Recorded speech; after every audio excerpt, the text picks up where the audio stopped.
குக்கரில் டக்குன்னு சக்கரை பொங்கல் எப்படி செய்கிறதுன்னு பார்க்கலாம் வாங்க.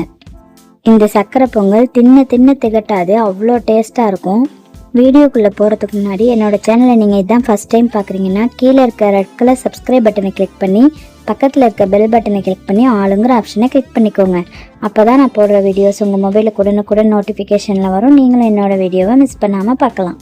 குக்கரில் 4 கப்பு பச்சரிசி எடுத்துக்கலாம். அதை நல்லா கழுவி க்ளீன் பண்ணி எடுத்துகிட்டு வந்துடலாம்.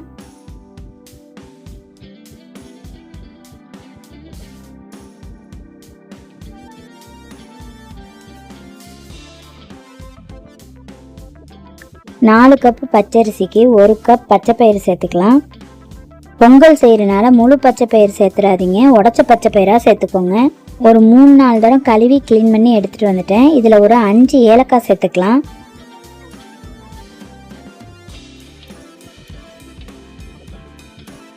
அரை கிலோ பச்சரிசிக்கு 1 லிட்டர் தண்ணி சேர்த்துக்கலாம். ஏன்னா இது நல்லா தண்ணியை உறிஞ்சி குழஞ்சி தான் வரணும். நம்ம சக்கரை பொங்கலுக்கு நல்லா குழஞ்சிருந்தால் தான் டேஸ்ட்டாக இருக்கும். ஒரு அரை டீஸ்பூன் உப்பு சேர்த்துக்கலாம். எப்போவுமே இனிப்பு செய்யும்போது கொஞ்சம் உப்பு சேர்த்தா தான் இனிப்பை நல்லா தூக்கி கொடுக்கும். குக்கர் மூடியை போட்டு மூடி ஒரு 3 விசில் விட்டுக்கலாம். அந்த அரிசி பருப்பு வெந்து வர்றதுக்குள்ளே நம்ம சர்க்கரை பாகு ரெடி பண்ணிடலாம். அரிசி எடுத்த கப்பாலேயே ஒரு 2 கப்பு தண்ணி ஊற்றி அதை நல்லா கொதிக்க வச்சுட்டு அதுக்கப்புறம் வடிகட்டிடலாம். குக்கர் நல்லா ஆறின பிறகு திறந்து பார்க்கலாம். கொஞ்சம் அரிசி போல் இருந்தால் கூட நல்லா மசிச்சு விட்டுக்கலாம்.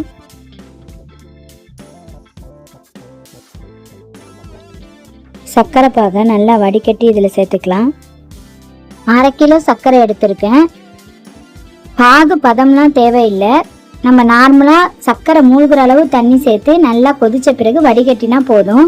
இது இன்னும் கொஞ்சம் வெந்து வரணும், கொஞ்சம் விரையா இருக்கிறது போல் இருக்குது.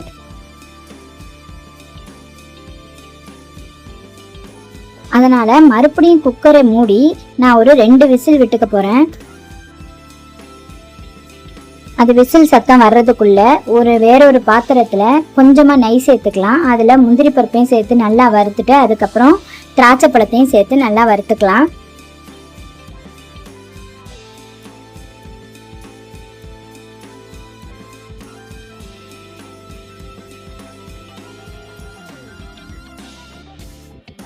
இப்போ எல்லாம் நல்லா வறுபட்டு வந்துருச்சு. இப்போ 2 விசில் விட்டு நல்லா ஆறின பிறகு திறந்து பார்க்குறேன். பாருங்கள், முதல்ல கொஞ்சம் விரையா இருந்தது, இப்போ இன்னும் நல்லா வெந்து நிறையவே வந்திருக்கு.